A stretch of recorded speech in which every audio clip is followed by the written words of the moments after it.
Hello friends, today's topic is traveling nurses. Let's rant. Okay, y'all, so story time. A lot of y'all have been asking, like, what happened, girl? Why were you crying at work? So let me just give y'all the rundown of what happened, okay? So basically, it was my 3 of 3, okay? I've had the same group of patients for the last 2 days. I show up to work, it's my 3rd day. I get my assignment, and I'm about to pull my meds.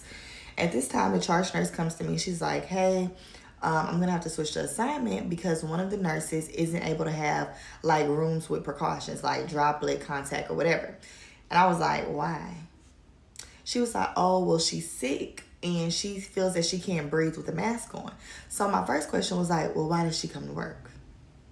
So at the time, we had a float nurse come. So I'm thinking it was the float nurse. So I'm already aggravated, but I'm just like, I guess. You know what I'm saying? I guess. Okay. Keep that in mind. So when it was time to, like, give up one of my patients, of course, I'm trying to find a patient that's equally equivalent to that patient that they're giving me. Mind you, the patient had all kinds of stuff going on, okay? Tons of stuff going on, tons of mix. It was a busy patient, okay? Okay. So as time goes on, about 10 minutes goes by, I find out that it's not the float nurse who's, like, having all these issues. It's a staff nurse. Okay, mind you, this nurse always is trying to switch her assignments. And I feel like she's switching her assignments because she sees how hard her group is. And then she's like, I don't want to deal with that today. Let me get my assignment switched, okay? So I was pissed, okay? I was extremely upset because I feel like every time I come to work, I'm always the person who's like, whose assignment is getting switched because, they feel like, oh, you have a good personality, you'll be able to handle this patient, or this patient has this acuity, you'll be fine. And so, honestly, I was just overwhelmed and I'm pissed. It's my 3rd day. I'm thinking I'm going to have my same patients, that type of thing. So that was number 1, okay? So I'm annoyed. The patient that I ended up getting had all of this stuff going on, okay? I ended up having to give up one of my easy patients because all of the patients that were, like, equivalent to that patient, of course, had precautions. So then she technically, I guess, couldn't take it. So whatever. So the day goes on. The next thing that happened. So mind you, it's not even 7:45 yet. It's like 7:30 and this is happening, okay? The next thing. I get a call. Ring-a-ling-a-ling-a-ling, of course, as usual. It's the lab, okay? Lab's like, hey, I have to report a critical. And I'm like, okay. Hemoglobin of 6.9. On that patient, of course. So now I'm pissed. I'm even more agitated because I'm like, okay, hemoglobin 6.9. Now I have to transfuse. So it's just like, it's thing after thing after thing, okay? So time goes on and I get another call. Ring-a-ling-a-ling. Hey, Morgan, it's OT. I need to talk to you. And I'm like, why does OT need to talk to me? Y'all, I cannot make this up. Why was the patient smoking meth in the bathroom? In the bathroom. So at this point, I feel like after that, I was just overwhelmed. You get what I'm saying? I'm already having a heavy assignment. I feel like my day is not going in the direction it would have been going if I had my normal assignment. And I think I was just over it. I was over it and I felt like it was very unfair. And of course, I know y'all are like, well, why did you take the assignment? Why didn't you speak up? I did. That was the thing. I definitely did. I said something about it, but it was to the point where the charge nurse was just going to take the patient for herself. And it really wasn't a charge nurse patient. So it was kind of like I just sucked it up and took the patient, y'all. But I was just so pissed off. And especially with this particular nurse because it's just like, it's always something. Every time I come to work, it's always something with you. And I just feel like if you're not capable of taking care of the patients and dealing with the acuity of the floor, then maybe this just isn't the position for you. And granted, I do work on a very stressful floor. I'm not gonna lie, it is med-surg. The volume is high. Everything is just a lot with the floor. So I get it. However, it's not fair to the rest of the nurses that your assignment is constantly changed because you just don't want to deal with a difficult patient. So that's kind of what happened, y'all. I had just lost it. Like, I was so overwhelmed. I already knew the trajectory of my day. And girl, yeah, I just had to go to the bathroom and cry it out. And honestly, what's crazy, y'all, I ended up not having a super bad day. Like, the day ended up being okay. But yeah, that's pretty much what happened. So I've been a travel nurse for a few years now, and I've only had one bad experience, so let's talk about it. So right now I'm on my 6th travel nurse assignment, and this one was my 3rd assignment. But if this one was my 1st assignment, I promise I would have never done another travel nurse contract again. So this one was in Connecticut, which was like my first mistake. I don't know why I ever decided to go there. No offense if you live in Connecticut, it's just not for me. Me and my boyfriend went there. He's a nurse too. Like, there's so many red flags, but I just ignored all of them, so just ignore that. Originally, our contract was for night shift for like a med-surg floor, and then we get there and we found out that we're in the float pool, which is like, if you know, you know. Like, okay, as a traveler, I probably get floated a lot anyway, so let's just try it. Whatever, I'm already here and already drove all the way here and got housing, so whatever, it's fine. So, okay, we get there. We absolutely hate our housing. We use Furnish Finder, and this was the first and last time I've ever used Furnish Finder. But our house just looked like completely different than what it looked like online. And it was just in such a bad area. I don't know, it just felt like super unsafe and it was just not good. But there were literally no other housing options, and Connecticut is so freaking expensive. So we had to stay here. So our housing was awful, but I was like, okay, whatever, let's just try it out because we already paid for the housing. And so I was like, okay, let's see how work is. So work was terrible. So we have like the mandated orientation that you always get. And the thing about this hospital is, I won't say the name, but you had to take an EKG test before your assignment, which is pretty normal. I always had to take an EKG test. By the way, I do like med-surg tele. I'm not an ICU nurse or anything. I do med-surg tele. So we get this cardiac exam, but like, you take it in person and you have 2 tries to take it. And if you fail after the 2nd time, you have to pack all of your stuff and go home. After you just traveled how many hours and bought your housing, it doesn't matter, you have to go home. Before anyone says anything, this wasn't like a basic EKG test, like read this strip.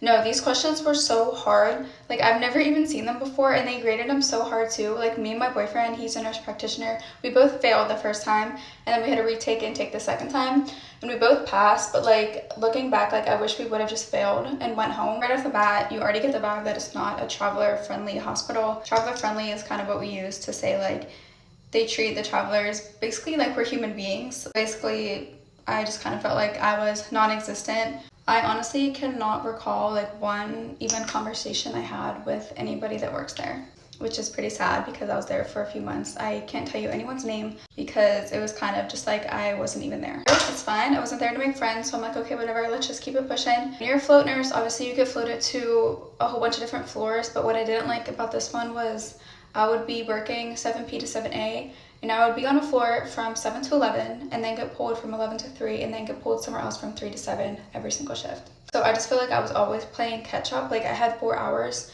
to get kind of everything done, and I could not get it all done, and it was just like a mess. And then I had to go somewhere else and pick up someone else's mess and just try to, it was terrible. Back, like, I definitely should have just left, but I didn't. So you live and you learn, so learn from my mistakes. Something that was like so crazy to me about this hospital is, so I work med-surg tele, like I said, and I'm used to the double rooms. So like, there's 2 people in one room with a curtain in between. I'm pretty used to that. Like, that's what we did at my staff job.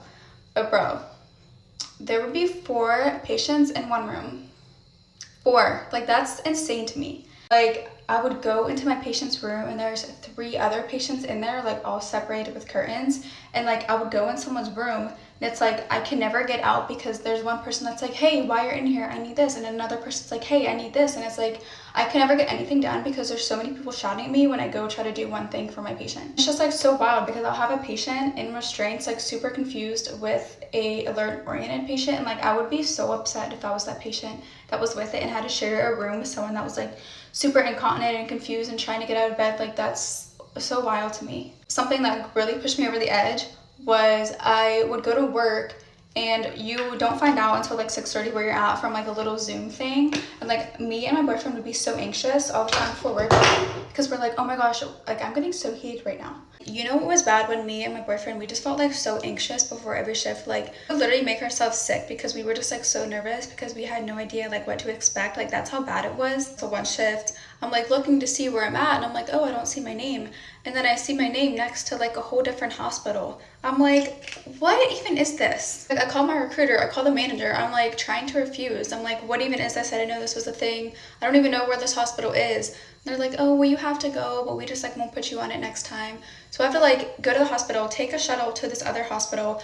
This hospital, I have no idea where anything is. Try to go find my unit and work there for a full 12 hours, and then take the shuttle back to my other hospital in the morning. That was my last straw right there. Also, another thing is there was no phlebotomy there, and I work night shift, and you know that we always get our labs at nighttime for everybody. And then there would really rarely be a nursing assistant. So if there's no phlebotomy, no nursing assistants, you have to go and draw everybody's labs. So I have like 6 patients at night. So I have to go and draw all of my 6 patients' blood work at like 4 a.m. and try to get everybody done and do everything else. Oh, I forgot to add, halfway into our contract, they decreased our rate, which can happen as a travel nurse. So that was our last straw, and that's when we quit. That was the first time I ever cut an assignment short. I was like, I cannot do this anymore. So we left, and that was it. And now whenever we're back in Connecticut, so if you ever go to Connecticut for a travel assignment, just like message me or something. Make sure it's not the hospital that I'm talking about.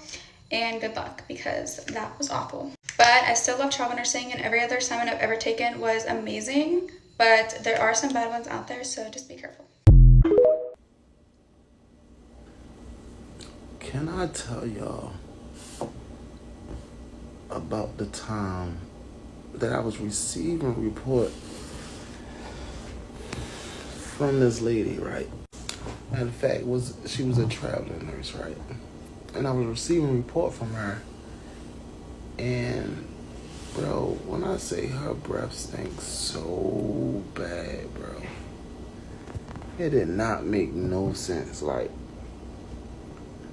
I'm usually pretty nice with allowing people to, say their report out. I'm listening, even though I probably came in early and read the whole chart or whatever. I'm that type of, I'll come in early, read my patient's charts. But bro, I had to cut that report short. Like, and she had 2 masks on. But let me tell you, this lady breath stink through both of those masks. It's that type of breath that you can smell from a distance. Not like a bad breath, like this person might have had a bad day, and if you get too close, you might smell that breath or whatever. This was I smell it from a distance, bro. When I tell you my stomach instantly started hurting, like I had to cut that report so short. Like, bro, I told her, like, hey, the patient alive, they breathing. I can see they breathing. I didn't already read the chart. Let's go. It's all right. Let's sign off for this patient. Let's do a little handoff. Right? Whatever it wasn't done, I'll figure it out and I'll fix it myself. But I couldn't bear to stand in her presence anymore. Then she had the nerve to be like, everybody on the floor hating on me because I'm so attractive. But she was all right. She was a average looking lady. I don't even know if she was average. She was okay. But like, you got a nerve to be talking about somebody hating on you with your breast smell like that. That was just crazy. Just crazy work. That was the worst handoff I ever experienced.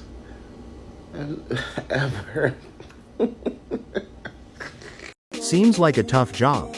What do you think? Comment below, and thank you for watching.